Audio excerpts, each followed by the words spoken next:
সুপ্রিয় সম্মানিত সুধী দর্শক মণ্ডলী, আপনারা সকলে কেমন আছেন? আশা করছি আপনারা খুব ভালো আছেন। দর্শক মণ্ডলী, আগামী 23শে এপ্রিল এবং 29শে এপ্রিল আমাদের রাজ্যে বিধানসভা ইলেকশন হতে চলেছে। দীর্ঘ 5 বছর পর এই ইলেকশন হতে চলেছে।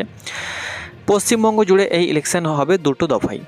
দেখুন, তৃণমূল কংগ্রেস কিন্তু বিভিন্ন জায়গায় যে প্রার্থী তালিকা ঘোষণা করেছে, কিন্তু সেখানে অনেক নতুনও কিন্তু নাম এসেছে এবং অনেক পুরাতনও কিন্তু নাম এসেছে। অনেক জায়গায় ভালো ভালো প্রার্থীকে কিন্তু বাদও কিন্তু দিয়ে দেওয়া হয়েছে। অনুরূপ মুর্শিদাবাদ একটি জেলা, বড় জেলা, সেখানে কিন্তু 22টি আসন রয়েছে। এই যে 22টি আসন রয়েছে, এই 22টি আসনকে কেন্দ্র করে তৃণমূলের কিন্তু একটা পাখির চোখ করে কিন্তু রেখেছে যে এই 22টি আসন থেকে যাতে তৃণমূল কংগ্রেস 22টি আসনই যাতে পেয়ে থাকে, এরকমভাবে কিন্তু তারা প্রার্থী তালিকা ঘোষণা করেছে। তো 22টি আসন মুর্শিদাবাদ থেকে পাওয়া খুবই মুশকিল রয়েছে তৃণমূলের পক্ষে, কারণ সেখানে আরও অন্যান্য দল রয়েছে, কংগ্রেস রয়েছে এবং কংগ্রেসের একটি ভালো ফল মুর্শিদাবাদে হয়ে থাকে। তো যাই হোক না কেন দর্শক মণ্ডলী, মুর্শিদাবাদে যে 22টি আসন রয়েছে সেখানে তৃণমূল কংগ্রেসের প্রার্থী তালিকা আপনাদের সঙ্গে শেয়ার করব, কোন কোন আসনে কাকে প্রার্থী দেওয়া হয়েছে। তো অবশ্যই আপনি ভিডিওটি শেষ পর্যন্ত দেখুন। সুপ্রিয় দর্শক মণ্ডলী, আপনারা আমাদের চ্যানেল থেকে একদম বিধানসভার সব কিছু খবরাখবর সবার প্রথমে পাবেন। তো অবশ্যই চ্যানেলটাকে ফলো করুন এবং সাবস্ক্রাইব করে পাশে থাকুন। দেখুন, আমরা প্রথমত ফারাক্কা থেকে শুরু করব। ফারাক্কাতে প্রার্থী করা হয়েছে আমিরুল ইসলাম। আমিরুল ইসলাম কে ফারাক্কাতে প্রার্থী করা হয়েছে ফারাক্কা বিধানসভাতে। শামসেরগঞ্জ বিধানসভা থেকে প্রার্থী করা হয়েছে নূর আলম। নূর আলম তাকে কিন্তু শামসেরগঞ্জ থেকে প্রার্থী দেওয়া হয়েছে। সুতি বিধানসভা থেকে প্রার্থী দেওয়া হয়েছে ইমানি বিশ্বাসকে।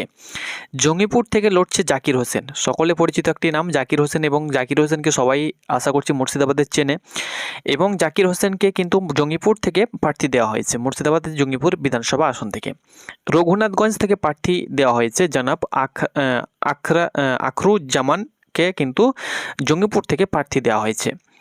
সাগরদিঘি থেকে প্রার্থী দেওয়া হয়েছে বাইরন বিশ্বাস, যিনি এর আগের বার কংগ্রেসে ছিল এবং কংগ্রেস থেকে সাগরদিঘি থেকেই সে কিন্তু জিতেছিল, তারপরে কিন্তু টিএমসিতে সে কিন্তু ঢুকে যায়, অর্থাৎ টিএমসি দল পরিবর্তন করে সে কিন্তু টিএমসিতে যায়।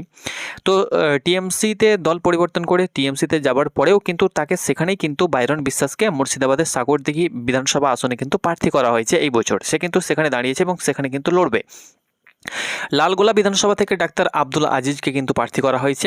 ভালো ভালো প্রার্থী কিন্তু মুর্শিদাবাদে দেওয়া হয়েছে। বেশি আমরা লক্ষ্য করতে পারছি মুসলিমের কিন্তু নাম বেশি রয়েছে, অর্থাৎ মুসলিম প্রার্থী কিন্তু বেশি দেওয়া হয়েছে। ভগবানগোলাতে কিন্তু দেওয়া হয়েছে রেয়াত হোসেন সরকারকে, কিন্তু ভগবানগোলাতে দেওয়া হয়েছে। ভগবানগোলা কিন্তু একটা বড় বিধানসভা আসন এবং সেখানে কিন্তু রেয়াত হোসেনকে দেওয়া হয়েছে। মুর্শিদাবাদ রানীনগর বিধানসভা সৌমিক হোসেনকে দেওয়া হয়েছে। মুর্শিদাবাদ থেকে লড়ছে শাওনি সিংহ কিন্তু মুর্শিদাবাদ বিধানসভা থেকে লড়ছে। নবগ্রাম বিধানসভা থেকে লড়ছে প্রণব চন্দ্র দাস। খড়গ্রাম থেকে লড়ছে আশিস মার্জিত। বড়োয়া থেকে প্রতিমা রজক, বড়োয়া যে বিধানসভা সেখান থেকে কিন্তু লড়ছে প্রতিমা রজক। কান্দি থেকে লড়ছে অপূর্ব সরকার ডেভিড। অপূর্ব সরকার সকলে চেনেন, একটি পরিচিত নাম, এবং কান্দি থেকে তাকে কিন্তু প্রার্থী করা হয়েছে। পরবর্তী আমরা দেখে নেব আরও যে রয়েছে কয়েকটি আসন রয়েছে।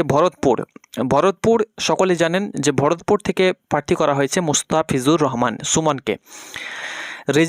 রেজিনগর থেকে আতাউর রহমানকে কিন্তু প্রার্থী করা হয়েছে। বেলডাঙ্গা থেকে রবিউল আলম চৌধুরীকে কিন্তু প্রার্থী করা হয়েছে।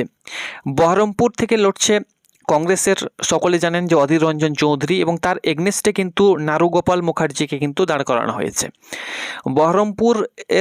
বহরমপুরের প্রার্থী রয়েছে অধীর রঞ্জন চৌধুরী কংগ্রেসের প্রার্থী, এবং তার এগনেস্টে অর্থাৎ তৃণমূল কংগ্রেসের প্রার্থী রয়েছে নারুগোপাল মুখার্জি, অর্থাৎ অধীর রঞ্জন চৌধুরী এবং নারুগোপাল মুখার্জির মধ্যে একটি হাড্ডাহাড্ডি লড়াই কিন্তু হতে চলেছে। হরিহরপাড়া সেখানে দাঁড়িয়েছে নিয়ামত শেখ এবং তার এগনেস্টে বিজেপির প্রার্থী রয়েছে, কংগ্রেসেরও প্রার্থী দেওয়া হয়েছে। নওদা থেকে কিন্তু দাঁড়িয়েছে শাহিনা মমতাজ নওদা থেকে, এবং দমকল থেকে দাঁড়িয়েছে হুমায়ুন কবির। এর আগেরও বার কিন্তু হুমায়ুন কবির দাঁড়িয়েছিল, এবারও কিন্তু তাকে প্রার্থী করা হয়েছে দমকল থেকে। জলঙ্গি থেকে দাঁড় করানো হয়েছে বাবর আলী। জলঙ্গি এটা নদিয়ার কিছু অংশ, এবং নদিয়া এবং মুর্শিদাবাদ মিলিয়ে সেটা কিন্তু মুর্শিদাবাদ জেলাতেই পড়ছে। জলঙ্গি একটা আসন এবং সেখানে কিন্তু প্রার্থী দেওয়া হয়েছে বাবর আলী। তো এই ছিল মুর্শিদাবাদের প্রার্থী তালিকা, আপনাদের সঙ্গে তুলে ধরলাম। বেশিরভাগ আমরা লক্ষ্য করতে পারছি যে মুসলিম ক্যান্ডিডেট, অর্থাৎ মুসলিম প্রার্থী কিন্তু বেশি দেওয়া হয়েছে মুর্শিদাবাদে।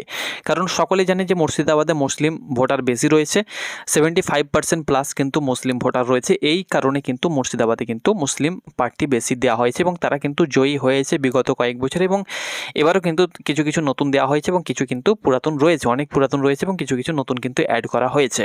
তো আপনাদের সঙ্গে তুলে ধরলাম। আপনি কোন বিধানসভা আসন থেকে ভিডিওটি দেখছেন, অবশ্যই আপনি আপনার বিধানসভা আসনটি কমেন্ট বক্সে লিখে জানাবেন।